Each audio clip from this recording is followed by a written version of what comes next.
রাজধানীর ওয়ারী থানা সরকার পতনের আন্দোলনে ধ্বংসযজ্ঞের এক সপ্তাহ পর চলছে পরিচ্ছন্নতা।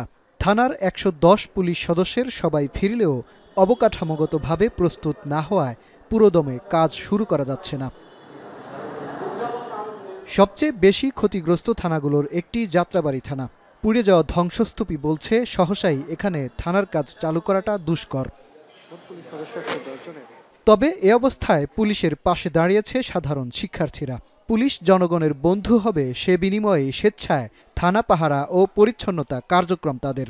এখানে যে ভাঙচুরগুলো চলেছিল, যে বিধ্বস্ত হয়েছিল, এইটার রিফর্মিং এর কাজে আমরা আগ্রহী হয়ে আমরা নিজেরা এখানে কাজ করছি। চারদিন তারা যেন আমাদের বিপক্ষে আর কখনো না যায়, আমরা এটা একটা ব্রিজ তৈরির জন্য এসেছি। আমরা সহিংসতার রাস্তা না গিয়ে বন্ধুত্বপূর্ণ রাস্তায় আগালাম, যাতে আমরা প্রত্যেকটা মানুষ একটা সুন্দর সুশীল সমাজ গঠন করতে পারি। আইজিপির নির্দেশে থানায় ফিরতে শুরু করেছেন পুলিশ সদস্যরা, তবে দায়িত্ব পালন করছেন সাদা পোশাকে। আন্দোলনের পর দুর্বৃত্তের আগুনে কোনো কোনো থানা সম্পূর্ণ পুড়ে যায়। এতে গুরুত্বপূর্ণ নথিসহ থানার সব আসবাবপত্রও পুড়ে যায়। লুট হয় অস্ত্র ও গুলি।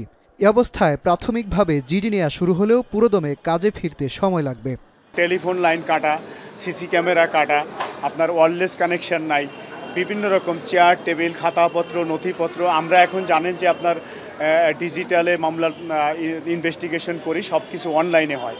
সে অনলাইনে এখনও আমরা সেটা অনলাইন জিডি চালু করতে পারিনি, পুলিশ ক্লিয়ারেন্সও দিতে পারতেছি না এখন পর্যন্ত। তো আমরা আশা করছি যে আমরা দ্রুত সেরে উঠব যদি আমরা লজিস্টিক সাপোর্ট পাই। তবে পুলিশ প্রধান থেকে থানা পর্যন্ত ঊর্ধ্বতন সব কর্মকর্তাদের ধারাবাহিক নির্দেশনা পেলে স্বাভাবিক কার্যক্রমে ফিরতে প্রস্তুত অক্ষত থাকা থানাগুলো। মাননীয় কমিশনার মহোদয়ের নির্দেশ এবং আইজিপি মহোদয়ের নির্দেশ মোতাবেক আমরা কাজ করতেছি। আমরা ইন দ্য মিন টাইম আমাদের সকল অফিসার ফোর্স আমাদের থানায় হাজির আছে, সবাই আমরা কাজ করতেছি। যে কোনো বিষয়ে আমরা কাজ সে ঊর্ধ্বতন কর্তৃপক্ষের সাথে আলাপ আলোচনা করে আমরা সেগুলো কাজ করে দিচ্ছি। কর্মস্থলে অনুপস্থিত সব পুলিশ সদস্যকে বৃহস্পতিবারের মধ্যে কাজে ফেরার কঠোর নির্দেশ দিয়েছে স্বরাষ্ট্র মন্ত্রণালয়। মাজহার মাহবুব, এখন, ঢাকা।